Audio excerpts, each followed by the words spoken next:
All right, sports fans, how's everybody out there doing?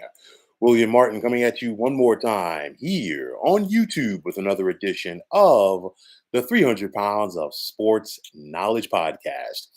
The St. Louis Cardinals got off to one of the slower starts in their franchise's history, but they've been showing some signs of improvement. After beginning this season with a record of 10 and 24, the Cardinals have now won 15 out of their last 23. Yes, the Birds are still a sub 500 team. I am not going to look over that. But they have shown some signs of improvement, which includes sweeping the Boston Red Sox and taking 3 out of 4 from the Los Angeles Dodgers. The Cardinals, who are currently in the midst of a rarity in MLB with consecutive days off, are sporting a record of 25 and 32. But as bad as it's been for St. Louis so far, they're only 5 games out of first place in the National League Central. The Pittsburgh Pirates, who got off to that strong start, have come back to earth as after that 20 and 8 start, they've really slowed down. And in doing so, they have seceded first place in the Central to the Milwaukee Brewers. But getting back to St. Louis, to me, in my opinion, they still have the most talented team in this division. And at some point, I do expect that talent to take over and reign supreme. You look at the struggles this year for St. Louis, and I mean, you could pick your poison as far as where it's come from. I mean, the Wilson Contreras fiasco, of course, it seemed like a slam dunk, big no big thing, if you will.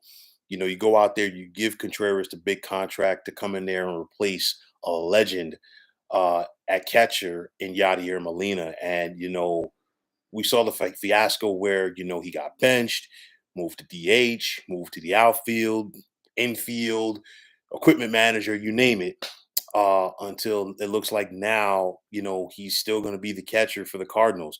The slow start from Nolan Arenado, and this guy, of course, was one of the top players in the National League last year. He's starting to get it going. He's batted 290 this month, and I think, he's, in my opinion, I do believe he's turning the corner. And by the All Star break, we should see the Nolan Arenado that we have been accustomed to. Paul Goldschmidt is still Paul Goldschmidt, and when Arenado and Goldschmidt are at the top of their respective games, you're talking about one of the best combos, in the middle of a lineup in the National League. And you're talking about, your two cornerstones, if you will, on the infield, your third baseman in Arenado, and of course, your first baseman in Paul Goldschmidt. You look at the emergence of Nolan Gorman, 272 batting average so far this season with 13 home runs and 41 runs batted in. But one thing that has to change and has to get better for St. Louis is their starting pitching. And I mean, the starting pitching for the Cardinals has been a strength of this franchise for quite some time right now. Of course, some of that is not having Yadier Molina, but even with that said, guys got to step up. Coming into today, St. Louis was tied for 11th in the National League in quality starts with just 13. Now, Miles Mikolas is really looking like he's getting it going. He's the only Cardinal starting pitcher right now with an ERA under 4. He had that dominant start against the Kansas City Royals yesterday in a contest uh, that the Cardinals were able to win. But you look at it, Jordan Montgomery has struggled. He's only 2-6 this season. Jack Flaherty is 3-4. Steven Matz, sometimes Steven Matz looks good, and then, it's the good, the bad, and the Steven Matz, if you will. His last year with the prior to coming to St. Louis as a free agent with the Toronto Blue Jays, it looked like he was finally turning the corner. But now looking back on it, he's probably just a guy who cashed in, during, his walk year. But nonetheless, this has to improve for St. Louis if they're really going to get back to being what they were expected to be at the beginning of the season. But nonetheless, you look at the Cardinals and they have a very important stretch, a very important 9 game stretch coming up. They're in Pittsburgh to take on the Pirates in a 3 game set beginning on Friday night. And again, you look at the standings right now. Yes, the Cardinals are tied for the Cubs with the Cubs for last place in the Central, but they're just 2 games behind the Reds, 4 games behind the Pirates, and 5 games behind Milwaukee. So you look at this right now, and this is a golden opportunity if you're St. Louis to take that step up. Then after that, St. Louis is on the road to begin next week uh, in Arlington to take on the Texas Rangers. And of course, the Rangers have been one of the biggest surprises so far in this MLB season. They're currently in first place in the American League West, and the Rangers look like they're going to be a very formidable team. And that's a credit to Bruce Bochy and as far as getting things turned around there. And then after that, St. Louis will host the Cincinnati Reds next weekend for a 3-game set. And again, you look at the Reds, they're currently a team that the Cardinals are looking up at in the standings in the Central. So if you're St. Louis and you could try to find a way to make some hay there, you know what? Go for it. If you're Oliver Marmol, of course, some people were calling for his job earlier this season. But nonetheless, I think it's too early in the game to be talking about making changes at the managerial position unless this team fell off the cliff. And, you know, when people were consistently talking about how bad that the Cardinals were, things got turned around and they're still getting turned around. This team has a lot of work ahead of them, obviously. And I mean, come on, we're just finishing up May. It's the last day of the May.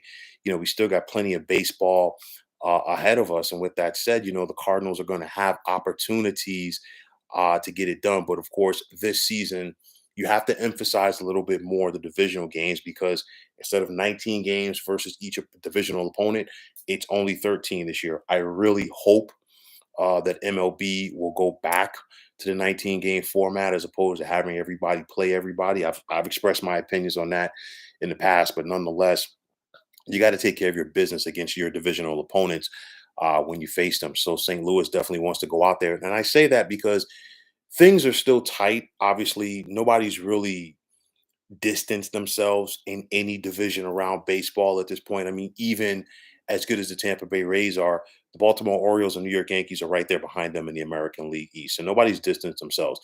But with that said, I do believe when it's all said and done, we're probably talking about the National League Central as a one bid division on the NL side. So with that said, you got to go out there and win your division. Somebody is going to win this division. Somebody is going to, take the bull by the horns, if you will, and take control of this division. At this point, you probably need 90 games to win the Central. It might be 85, depending on how things break going down the stretch. But nonetheless, if you're St. Louis, it's time for that talent to start showing out. And you started to dig yourselves out of that hole. And again, you got a golden opportunity in front of you. So the Cardinals right now, they're 25 and 32. If this team is able to get to 500 by the All-Star break, if not better, and we're talking about another 6 weeks from now, then you definitely have to like their chances in the Central. Even if they're a sub 500 team, they're not out of it. As long as we're not talking about this team being 15 games under 500 at the break. Okay, fine. That might be a different story. But nonetheless, you look at it, the Cardinals need to try to be the best of the worst in the Central because I think all 5 of these teams here are littered with flaws, and there's a golden opportunity there for them. I mean, the Cubs are trying to get it going, and you see that they're showing signs in their rebuild. The Cincinnati Reds, they're better than a lot of people want to have expected them to be, and that's a credit to their manager, David Bell. And then, the Milwaukee Brewers with Craig Counsell, they're going to be a tough out. So, and the Pirates have overachieved to this point for so far this season. So, if you're the Cards, you got to get it going. You're 9 and 15 away from home. You got to improve on that. But nonetheless, let's see what the Cards can do. They've dug themselves out of the early hole, but they got to keep digging if they want to be where they need to be. And folks, that is going to wrap it up. And as always, I want to take this time out to thank you for tuning into the 300 Pounds of Sports Knowledge podcast. here on YouTube. I want to take this time out to thank all of you fine folks out there for tuning in. And if you have not already, please feel free to subscribe to this channel. Now, if you're on Twitter, please feel free to follow me at 300 pounds of sports. And like I always say, if you follow me, it will be my pleasure to follow you right back. There is also the sports discussion group on Facebook at the Sports Depot 365. Now you can check it out. Drop a line and be a part of one of the better sports debating sites going on social media. So once again, fine folks, my name is William Martin, and I am signing off. And I'm saying take care and have yourselves a wonderful day.